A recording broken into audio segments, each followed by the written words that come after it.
Some people appear to have known the imminent future on that fateful day. FEMA had arrived in New York on Monday night, ready for a bioterror drill. Spokesman Tom Kenny to Dan Rather. To be honest with you, we arrived on late Monday night and went into action on Tuesday morning. And not until today did we get a full opportunity to work the entire site other than the spot at Church and Day to which we were deployed. And Rudy Giuliani, mayor of New York, tells ABC's Peter Jennings that he was aware the towers would be coming down. What is going on now is a massive rescue effort. Do you believe it's hundreds or thousands? I really don't want to say right now, Peter. I think it's going to be a horrible number. I saw people jumping out of the World Trade Center. I saw some of the firefighters who I know going into the building.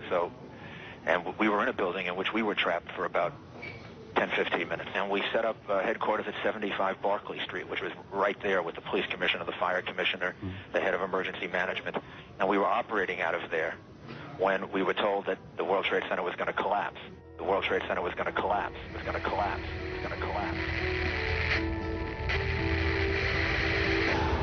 Similarly, Larry Silverstein, new leaseholder of the World Trade Center, regretfully declared that a decision was made to pull Building 7 by the end of the day, the last structure added to the World Trade Center complex. Let's hear Mr. Silverstein's actual words, delivered for our benefit in the 2002 PBS documentary America Rebuilds. I remember getting a call from the fire department commander telling me that they were not sure they were going to be able to contain the fire. And I said, we've had such terrible loss of life. Maybe the smartest thing to do is pull it. And they made that decision to pull, and then we watched the building collapse.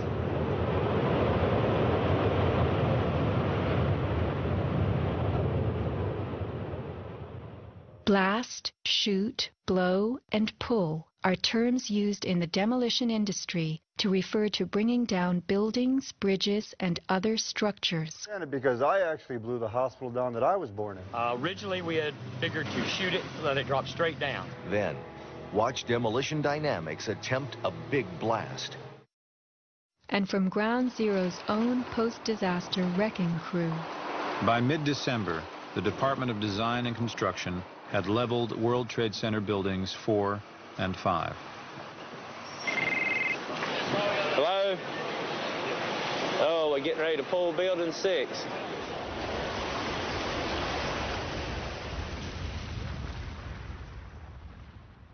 Silverstein, a commercial real estate tycoon with international political connections, acquired a 99-year lease on the World Trade Center complex in the spring of 2001.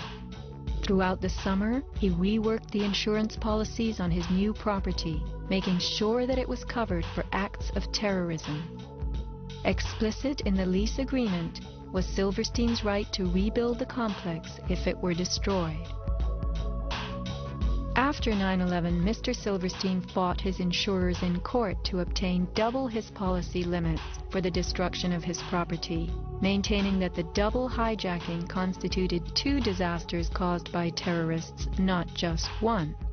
He won and was awarded over $7 billion, a magnificent return on his original $15 million investment. My first reaction is to think about the families of those people, the tragedy, the magnitude of it. However, I firmly believe that we should rebuild.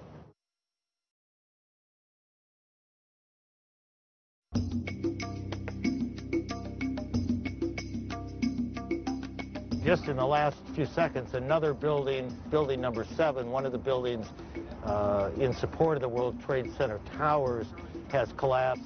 World Trade 7, functioning as the command center for the complex, housed giant diesel backup and oxygen systems, the mayor's protected emergency bunker, and offices for the CIA, Secret Service, Department of Defense, and Securities and Exchange Commission. Its other tenants were insurance companies, brokerages, and banks. No plane hit Building 7, but at 5:20 p.m. on September 11th, it collapsed in a heap on the ground. Some damage to Building 7 is said to have been caused by debris from Tower 1. Though this New York Times article tells us Building 7 burned like a giant torch, the only visuals that exist are of unidentified smoke and a few small fires. Compare this to the wallop sustained by World Trade Center 3, 4, 5, and 6. Positioned right below the towers, damage to the surrounding World Trade Center buildings was infinitely worse. Still, the structures held up. But somehow, rescue workers knew that Building 7 would fall. You hear that? Keep your eye on that building. It'll be coming down soon. A 47-story skyscraper, Building 7 folded neatly in 6.5 seconds. A textbook descent right into its footprint. Silverstein Properties now tells us that its owner was referring to the team of firefighters inside the building when he spoke of the decision to pulling the firemen out of harm's way. However, there were no firefighters in Building 7, according to FEMA, NIST, and Fire Chief Frank Fellini. They were ordered out at 11:30 that morning. 6 hours later, the building came down. You know, we heard this sound that sounded like a clap of thunder. Turned around, it looked like there was a shock wave ripping through the building, and the windows all busted out. And you know, it was horrifying. About a second later, the bottom floor caves out, and the building followed after that. Radio host Alex Jones notes the mark of a classic implosion. This is a photo taken 1 second into Building 7's collapse. Notice the crimp. If we look at other controlled demolitions, we see that they first blow one of the central columns so the building falls in on itself. If you don't do this, the building falls outward and can damage surrounding structures.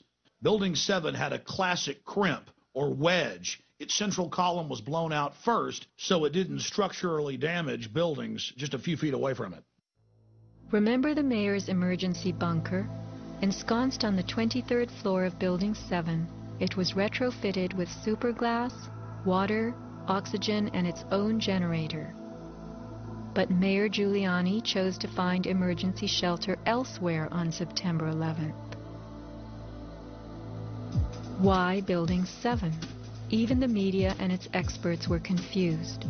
The History Channel interviews structural engineer Ramon Gilsans, who points out the obvious crimp and even speaks of the implosion. Engineers are not just focusing on the Twin Towers. The most disturbing structural event was not that the Twin Towers fell, but that Tower 7, ignited by flying debris, fell due to fire alone. Building 7 was a steel frame building, and is the first steel frame building that has collapsed due to fire. The failure of the building was an implosion, so it failed completely different than Towers 1 and 2, in which the floors failed first. Why Building 7? Let's ask the question again. As the WTC Command Center, was it the hub for the 9/11 plan? Also, in 6.5 seconds, lost forever were thousands of SEC case files on corporate fraud, including those relating to the notorious activities of giants WorldCom and Enron.